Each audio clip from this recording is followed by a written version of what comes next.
Hey guys, so we're here with FarmerPhil, and I decided I wasn't going to make a FarmerPhil video until I cleared ToA. I'm a little bit stuck on ToA 82, but I should be fine. We've got 13 days, well, yeah, about 13 days to clear it. So I think we'll be able to clear it this rotation. I haven't been farming as much as I should have because obviously you look, I'm not even leveled up from 47 to 48, and last time I did a video I was at 47, mainly because of exams and whatnot. But we're back at it again with FarmerPhil account, and I just want to show you guys why you should be 6-starring specific monsters in your build. Now, obviously, one of the questions a lot of people ask me is, why don't you build the Fire Chimera, or why don't you 6-star the Fire Chimera? You can just refrain from using it in any serious situations.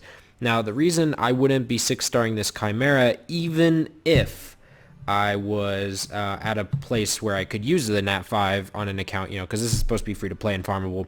Even if it wasn't, I probably wouldn't be 6-starring Rakan until I've got a well-established team. Now, Rakan, while he'd be really useful for Dragons B10 since he does have self-immunity, and he'd be a damage dealer with slowness and all of this stuff, I think right now, as it is, there's other units that I personally want to 6-star first. So the way I view the progression system is you want to get Giants B10 cleared as soon as possible. Once you clear Giants B10, from there you try to look and expand on how to gain a wider variety of units, because if you only have these starter units and these farmable and fusible units, it's really hard to progress at a faster rate. So if you start pulling stuff like Rakan or Chasun or any of the Nat 4s that are really good, or any of the Nat 5s, then your progression starts picking up. You put on some good runes on them. They can handle a lot more. They have higher base stats, etc., etc. If you just look at Veramos, he's a natural 5-star, and when we fused him, our game completely changed. It was absolutely insane. We were able to farm Giants B10 on our own, even while he was still at 5-star. Now, if you look at these stats here, they're pretty decent. Beladion is built to survive, decently fast, could be faster, but built to survive.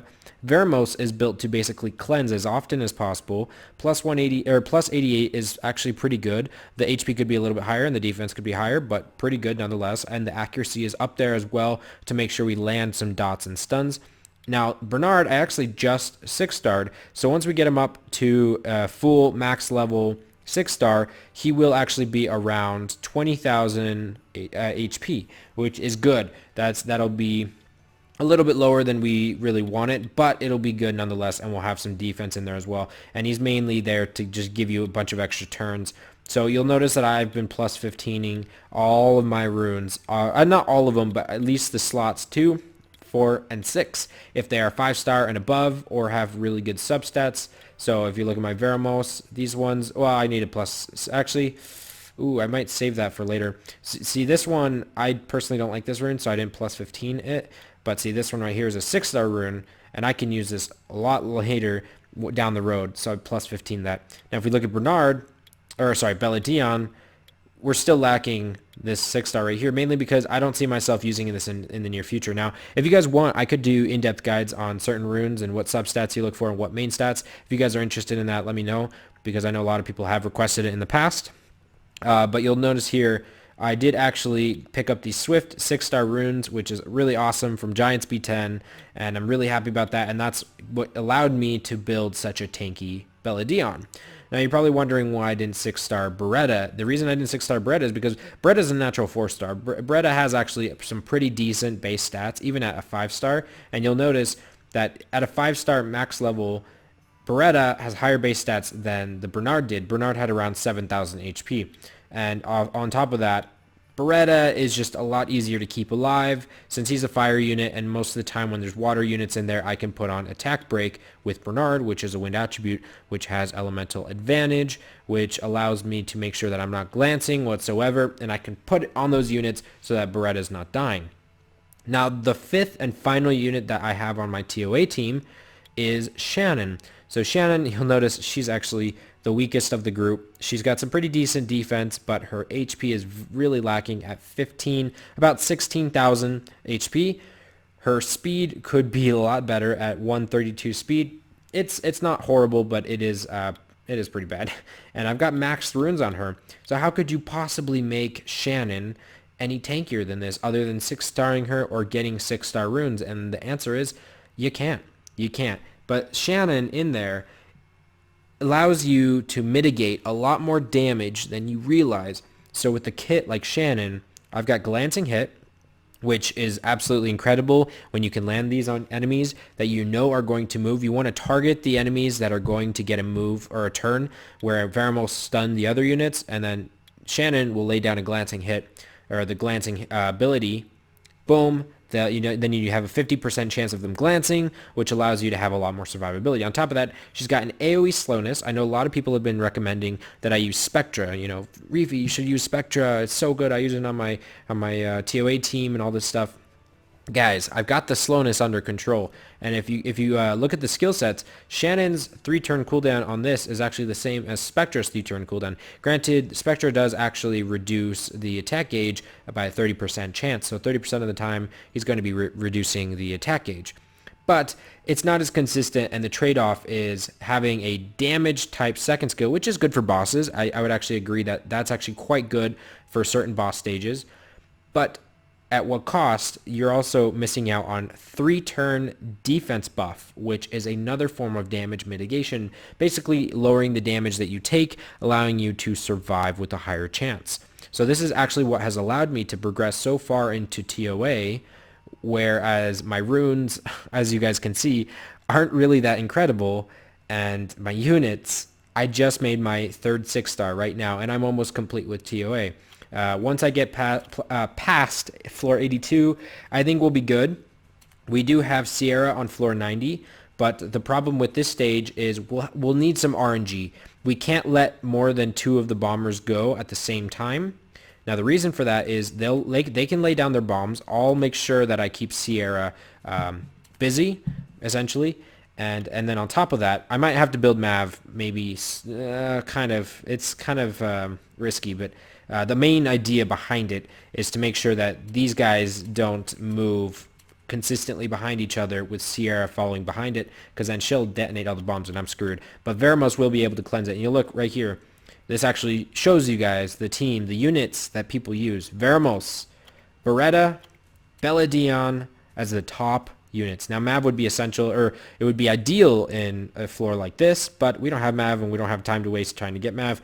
So again, we're just going to try to have to deal without it with Bernard, which does have attack break. So if we use attack break on Sierra, that as long as it doesn't target Shannon or anything like that, because there's no water unit in there to take all the damage, then we should be good. We should be good. So if we scroll down a little bit, you'll even see more units that appear in here. Spectra, of course, which is an alternative to Shannon with better stats, I would say.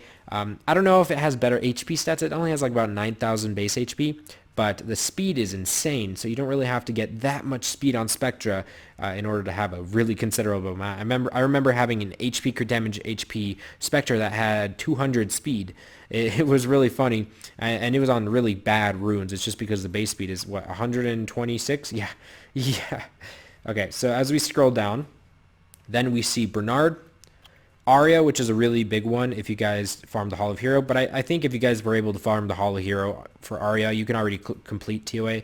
For ToA hard though, she's very good for these kinds of stages, not so much, because Glancing Hit, they apply bombs, But Basalt, very good, very, very good if you guys have Basalt. I'm mainly looking at the more free-to-play options, by the way, and I'm surprised that there's not a few other, free-to-play units in here.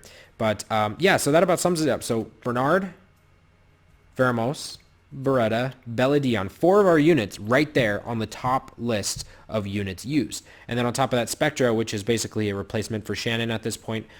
For us, we use Shannon because she has the slowness and she can provide the defense buff for us, which is very, very crucial on certain stages that have really high damage. That's actually how we passed floor 80 with all of the revenge procs.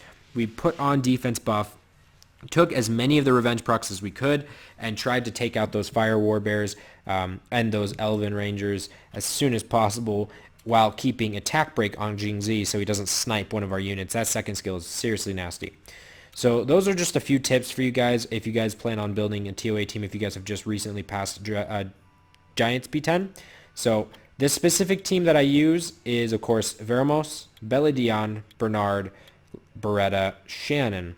and I just 6-starred Bernard. You guys can follow in my footsteps if you guys actually summon other units that are better for these types of situations, like support units. I would suggest stuff like, Ariel, if you ever get lucky enough to get that Nat 5, or if you get something like Jasoon or Emma or any other type of support-based unit that can really, really help you survive. I can't express that enough, okay? And I can't stress that enough, because if you guys survive long enough, eventually you're going to clear the stage. In most cases, maybe not against Camilla, but that's besides the point. So if you can bring a team that survives while you deal little bits and pieces of damage here and there, like Beretta, then you're good to go. Beretta, just boom, put on some dots, survive. Then boom, put on some more dots, survive. And that's basically the whole idea behind this beginner's team. And that's how you guys will be able to push further into Trial of Ascension normal, if you guys have never cleared before. And just to close off this video, for people that are like, yeah, I don't want to do Trial of Ascension, it's very tedious. Even Trial of Ascension hard mode, every single person should be doing ToA normal and ToA hard mode. The only excuse for you not doing these is that you're pay to play and you really don't care about the extra stuff. Because the reward info, you get about, I would say, about 70 total summoning stones, I think it is. It's a little bit less than 2 summons with the summoning stones. You get crystals, a total of 700 crystals in one of the TOAs. So you get total of 1,400 if you do both normal and hard mode. And just because you can't complete hard mode doesn't mean you can't, at least go up a little bit. With hard mode, I'm already up at stage 30.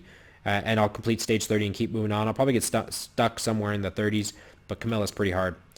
So then you also have a lot of crystals to go and back you up on that. You get energy on the first stage, which will help you to just, keep going a little bit further. You get Rainbowmon, you get some mystical scrolls, a Devilmon, which is super important at stage 70. You get a Light and Darkness scroll and a legendary scroll.